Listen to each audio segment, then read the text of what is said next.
নমস্কার দর্শক বন্ধুরা, আজকে আমরা আমার এক বিশেষ বন্ধুর সঙ্গে আমরা অন্নপূর্ণা ভান্ডার নিয়ে আপনাদের দু চারটি কথা বলতে এসেছি। অনেকে উদ্বিগ্ন আছে যে 12-13 পাতার ফর্ম আমরা কিভাবে ফিল আপ করবো। সেখানে যা ক্রাইটেরিয়া দিয়েছে, ইনকাম ট্যাক্স দেন কিনা, আপনার বাড়িতে মোটরসাইকেল আছে কিনা, ইন্স্যুরেন্স আছে কিনা, অনেকে উদ্বিগ্ন আছে যে আমরা যদি সত্যি কথা বলে দিই তাহলে কি ফাইনালি পাবো কি না।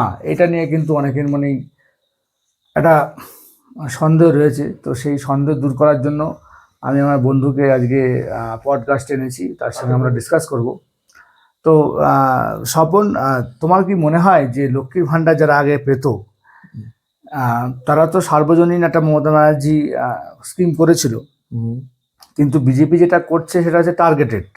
অর্থাৎ যাদের প্রয়োজন নেই, যারা বড় লোক, যারা আর্থিক সঙ্গতি আছে, তারা যে টাকাটা লক্ষ্মীর ভাণ্ডারে টাকাটা পায়, সেটা একটা না দেওয়ারই একটা প্রচেষ্টার জন্যই হয়তো এই 12 পাতার ফর্মটা করেছে। এটা কি মানে এই আশঙ্কা কি মানে সত্যিকারের আশঙ্কা, নাকি এটা একটা ফেক, নাকি সবাই পাবে এই 12 পাতার ফর্ম ফিল আপ করা একটা একটা প্রয়োজন, কিন্তু টাকাটা সবাই পাবে? এটা তুমি কি মনে করো, সেটা তোমার কাছে আমি শুনতে চাচ্ছি। লক্ষ্মী ভাণ্ডারটা যারা পেতেন, হয়তো সবার প্রয়োজন না থাকলেও তারা পেয়ে যেতেন, কিন্তু এটা তো সত্যি যে কিছু যে সমস্ত অসহায় মেয়েরা আছেন, নারীরা আছে, তাদের তো প্রয়োজন। তারা খুবই দরিদ্র ফ্যামিলি, যারা স্বামীকে কিছু আর্থিক সাহায্য করতে পারেন, এই অর্থটা তাদেরকে কাজেই লাগতো। কিন্তু এটা পাশাপাশি এটাও ঠিক যে প্রত্যেকের কিন্তু দেওয়ার দরকার ছিল না। তা সেক্ষেত্রে সরকার ক্ষমতায় আসার আগে প্রতিশ্রুতি দিয়েছিলেন যে সবাইকেই দেয়া হবে। এই অনুযায়ী সেই প্রতিশ্রুতিটা এখন রাখা যাচ্ছে না। মানুষ হয়তো এটাকে ভালোভাবে নেবে না, কিন্তু এটাও ঠিক যে একটু বিচার বিবেচনা করেই তো দেয়া হবে। এবার সেক্ষেত্রে ফর্মটা কি কারণে এত পাতা করা হলো, তার সঙ্গে অন্নপূর্ণা ভান্ডারের ওই ফর্মের কোনো মানে প্রয়োজনীয়তা ছিল কিনা, মানে মানুষ কনফিউজ হয়ে যাচ্ছে। মানুষ ভেবেছিল যে লক্ষ্মী ভান্ডার আমি পাই, আমি ইজিলি ভোট পরবর্তীকালে বিজেপি আসলে 3,000 টাকা করে মাসে পাবো, এই আশাটা ছিল। কিন্তু হঠাৎ করে 12-13 পাতার ফর্মে যে সমস্ত তথ্য চাওয়া হয়েছে, এই তথ্যটা অন্য কোনো প্রয়োজনে হয়তো চাইতে পারতেন সরকার। সেক্ষেত্রে অন্য বিশেষ নাম দিয়ে বিশেষ প্রয়োজনে তথ্য সংগ্রহ করতে পারতো, কিন্তু অন্নপূর্ণা ভান্ডারের নামে এই তথ্য, এই যে তারা রেশন খায় কিনা, বাড়ির ছেলে মেয়েদের পোলিও দেওয়া হয়েছে কিনা, এই সমস্ত, আবার প্রত্যেকটা পরিবারের প্রত্যেকটা সদস্যের ব্যাংক অ্যাকাউন্ট দিতে হবে, এত তো প্রয়োজনীয়তা না। সেক্ষেত্রে কিন্তু আমাদের যে মহিলা শিশু রক্ষা কমিটি, মানে যে মন্ত্রী হয়েছেন, তেনার নাম যেন কি, অগ্নিমিত্রা পাল, তিনি যেটা জানিয়েছেন যে আমরা তো দিতে চেয়েছিলাম যে অন্নপূর্ণা ভান্ডার যারা লক্ষ্মী ভান্ডার পেত, কিন্তু আমরা ওটাকে স্ক্রিনিং করতে গিয়ে দেখলাম যে ওর মধ্যে অনেক পুরুষরাও নাকি লক্ষ্মী ভান্ডার টাকা পেয়েছে, অনেক বাংলাদেশিদেরও নাম ছিল। এটা সিস্টেমের মধ্যে দিয়ে তাদেরকে বাদ দিতে হবে। হ্যাঁ, তাই এর জন্য তো আর আমি এক গাদা পৃষ্ঠা দিয়ে দিলাম মানুষকে হয়রানি করা। এই যে যারা খুবই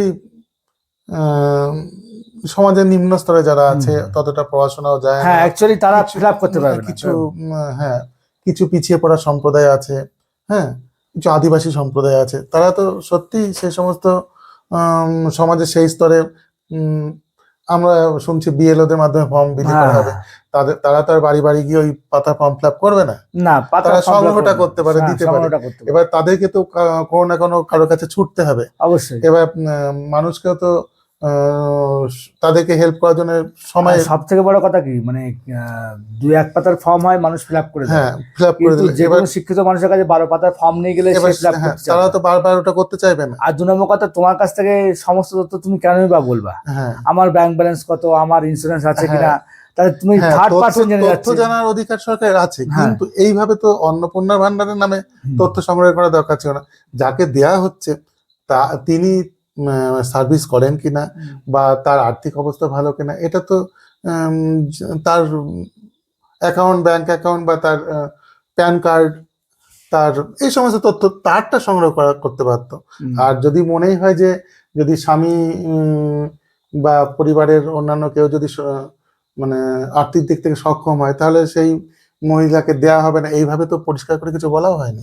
না, আমি যেটা আলোচনা শুনছিলাম যে যদি কোনো মহিলা স্বামী তাদের ইনকাম ট্যাক্স থাকুক, ইন্স্যুরেন্স থাকুক, হ্যাঁ, যা থাকুক না কেন, হ্যাঁ, যদি মহিলা নিজে কোনো চাকরি বাকরি না করে, বছরে 12 লাখ টাকার নিচে ইনকাম থাকে, ইনকাম ট্যাক্স ফাইল না থাকে, না থাকে, তার স্বামী যতই বড় ইনকাম করুক না কেন, হুম, সে কিন্তু অন্নপূর্ণা ভান্ডারটা পাবে। পাবে। এইটাই তাহলে সেক্ষেত্রে আবার স্বামী হচ্ছে আধার কার্ডে স্বামী মানে গার্জেনের নাম লাগবে, তারপরে হচ্ছে তার আবার তথ্য দিতে হবে। এটা এইটা এইটা এটা এগুলো তো তাহলে এটা দরকার এটা ছিল না। কনফিউজিং, এটা মানুষ এটা বুঝতে confuse, পারছে না, এটা এটা মানুষ মানুষ বুঝতে বুঝতে পারছে পারছে না। না। আমি যদি তথ্য দেবো, হ্যাঁ, তাহলে আবার আমার স্বামীর তথ্য নেওয়া হবে হ্যাঁ, কেন? মানুষ কিন্তু এটা ভুল বুঝছে যে আমি যদি আমার স্বামীর সমস্ত ইনকাম ডিসক্লোজ করে দিই, হুম, তাহলে গভর্নমেন্ট, আমি ট্যাক্স দিই না, আমি যদি সমস্ত কিছু বলে দিই, তাহলে কিন্তু আমি হয়তো টাকাটা নাও পেতে পারি। হুম, কিন্তু গভর্নমেন্ট অ্যাসুরেন্স দিচ্ছে যে তুমি যদি নিজে ইনকাম না করো, হুম, তোমার স্বামী যদি যতই করুক না কোনো ইনকাম, তাহলেও কিন্তু you are eligible to get this amount from the government. Hmm, হ্যাঁ, এই ব্যাপারটা কিন্তু মানুষের মধ্যে কনফিউশন রয়েছে, এবং আমার মনে হয় যে সরকারের উচিত এ নিয়ে ক্লিয়ারলি বলা হুম, যে আপনারা তথ্য নির্ভয়ে দিন, আপনার স্বামী যাই করুক না কেন, আপনি কিন্তু আপনার টাকাটা পাবেন। হুম, এই বিষয়টা কিন্তু যদি অ্যাসুরেন্স পায় মানুষ, হুম, তাহলে কিন্তু মানুষ কিন্তু তথ্য দিতে ভয় পাবে না। হুম। কিন্তু মানুষ যদি এই সমস্ত অ্যাসুরেন্স গভর্নমেন্টের কাছে না পায়, তাহলে কিন্তু তথ্য দেওয়া তাদের পক্ষে অসম্ভব ব্যাপার হয়ে পড়ছে। এটা এটা কিন্তু একটা কনফিউশনের ম্যাটার, হুম। যেটা আবার এর মধ্যে একটা বিষয় আলোচিত হয়েছে যে যে সমস্ত সরকারি কর্মচারীরা এ যাবৎ রেশনিং ব্যবস্থার সঙ্গে যুক্ত ছিলেন, তারা রেশনের মাধ্যমে মাল পেতেন বা খাদ্য সংগ্রহ করতেন, হুম, তাদেরকে কার্ড সারেন্ডার করতে বলা, মানে অনুরোধ করা হয়েছে। এখনো আদেশ দেওয়া হয়নি, অনুরোধ করা হয়েছে। তা সেই সমস্ত ক্ষেত্রে আম, সেই পরিবারের তারাও তো সেই তাদের কার্ডে তারা প্রতি মাসে রেশন তোলে কিনা সে তথ্যও চাওয়া হচ্ছে। হ্যাঁ, হ্যাঁ, সেই ক্ষেত্রে তো অনেকেই কনফিউজ হয়ে যাচ্ছে যে এইসব কি জন্য চাওয়া হচ্ছে। এবার অনেকে কার্ড সারেন্ডার করার জন্য মনস্থির করেছে যে আমরা কি তাহলে কার্ড সারেন্ডার করে দেব। হুম, এবার সেক্ষেত্রে তারা তথ্য দিতে গিয়েও একটু ইতস্তত করবে। অবশ্যই, মানে এত ইন ডিটেলসে চাওয়া হয়েছে তথ্য হ্যাঁ, যে মানুষজন ভয় পাচ্ছে, মানে ম্যাক্সিমাম মানুষই তথ্য দিতে তো ভয় পায়। কারণ এখনকার যে সমস্ত জালিয়াতি যে সমস্ত কিছু হুম, হয়, হুম, যে তথ্য হাতিয়ে নেবে, নিয়ে কোনো পরিবারের ক্ষতি করতে পারে, ক্ষতি করতে পারে। এরকম একটা ব্যাপার। কিন্তু সরকারকে সে জায়গায় মানে অ্যাসুরেন্স দিতে হবে মানুষকে যে আপনারা নির্ভয়ে তথ্য দিন, এবং আমরা যথাসাধ্য মতো যত বেশি সম্ভব মানুষকে আমরা এই অন্নপূর্ণা যোজনা মানে আওতায় আনা যায় সেই ব্যবস্থা আমরা করব। এই অ্যাসুরেন্স যদি মানুষ দেয়, মানুষকে যদি দেয়, হুম। তাহলে কিন্তু মানুষ কিন্তু নির্ভয়ে তো মানে আবার দেবে। একটা অর্ডার 3-4 বার করে বের করা হচ্ছে। এই বলা হলো পঞ্চায়েতে কাগজ জমা দিন, এই কোনো কোনো স্কুলে ক্যাম্প করে কাগজ জমা নিলেন, আবার হট করে বলা হচ্ছে না ওসবে কিছু হবে না, হুম। আবার 5 পাতা একটা ফর্ম জমা করতে হবে। এই কালকে আবার হয়তো হয়তো নতুন একটা মনস্থির করে একটা সঠিক আম, ঘোষণা করলে আমার মনে হয় ভালো হয়। আমাদের এই পডকাস্টের যে বিষয়বস্তু আমি সাম আপ করতে চাই যে আপনারা 12 পাতার ফর্ম ফিল আপ করুন, নির্ভয় করুন। গভর্নমেন্ট যেটা তথ্য জানতে চাইছে যে আগে লক্ষ্মীর হ্যাঁ, ভান্ডারে, এটাও ঠিক, ওই 12 পাতার মধ্যে কিছু পাতা শুধু টিক দিতে হবে। হ্যাঁ, সেক্ষেত্রে হয়তো সমস্যা নেই, না, সহজে আর হবে। 3 পাতা সিএ যারা হ্যাঁ, আবেদন এগুলো করবে, হ্যাঁ, বিভিন্ন ক্রাইটেরিয়া আছে হ্যাঁ, তার মধ্যে। ক্রাইটেরিয়া আছে, এবং মাত্র সেক্ষেত্রে 3 পাতা হচ্ছে ভয় পাওয়ার কিছু নেই, ভয় পাওয়ার কিন্তু কিছু নেই। পরিষ্কার করে ঘোষণা করা হোক যে এত তথ্য নিয়ে কি করা হবে, হুম, কি বিষয়ে তথ্যটা নেওয়া হচ্ছে। হ্যাঁ, এটা যদি জনগণকে হ্যাঁ, জানানো হয় তবে জানায়, আমার তাহলে মনে হয় সবাই ভালো। মানে মানুষ প্রথম থেকে যখন এসেছিল বিজেপি গভর্নমেন্ট, তখন বলেছিল যারাই পায় লক্ষ্মীর ভান্ডার তারা অন্নপূর্ণা ভান্ডার পাবে। পাবে। কিন্তু হঠাৎ করে আবার ফর্ম বের করা হলো। হুম, হ্যাঁ, প্রথমে বলা হয়েছিল এই এই যে কনফিউশনের জায়গাগুলো তৈরি হচ্ছে গভর্নমেন্টের তরফ থেকে, তো গভর্নমেন্টের তরফ থেকে সাফাই দেওয়া হয়েছে যে লক্ষ্মীর ভান্ডার যারা পেত তাদের মধ্যে অনেকেই কিন্তু ফেক। হুম। সেটাকে একদম পুরো উইড আউট করার হ্যাঁ, জন্য, এর জন্য ব্যাসের তো জন্য এই দরকারই আছে তথ্য একটুখানি, দরকার আছে। একটা স্ক্রিনিং দরকার হ্যাঁ, আছে। এই জন্য আমাদের যেটা আমরা আপনাদেরকে বলতে চাইছি যে আপনারা ভয় পাবেন না, আপনারা 12 পাতা যে যে তথ্য দিতে চাইছে দিন।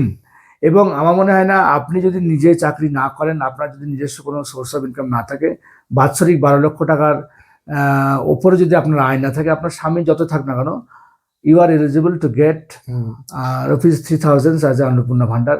আপনি পাবেন, আপনার আশঙ্কা করার কোনো কারণ নেই। এবং যে সমস্ত তথ্য দেবেন সেই তথ্য কিন্তু কোনো বেসরকারি সংস্থা নেবে না, সরকারই নেবে। এবং সরকার নিশ্চয়ই তার জনগণের কোনো ক্ষতি চাইবে না, এটা শিওর। সুতরাং আপনারা নির্ভয়ে 12 পাতার ফর্ম ফিল আপ করুন। যদি কোনো দরকার হয় আমাদের ভিডিওতে জানাবেন, আমরা যথাসাধ্য চেষ্টা করব। আজকের মতো এখানেই আমরা পডকাস্ট শেষ করছি। নমস্কার, ভালো থাকবেন। সুন্দর ভালো করেছে।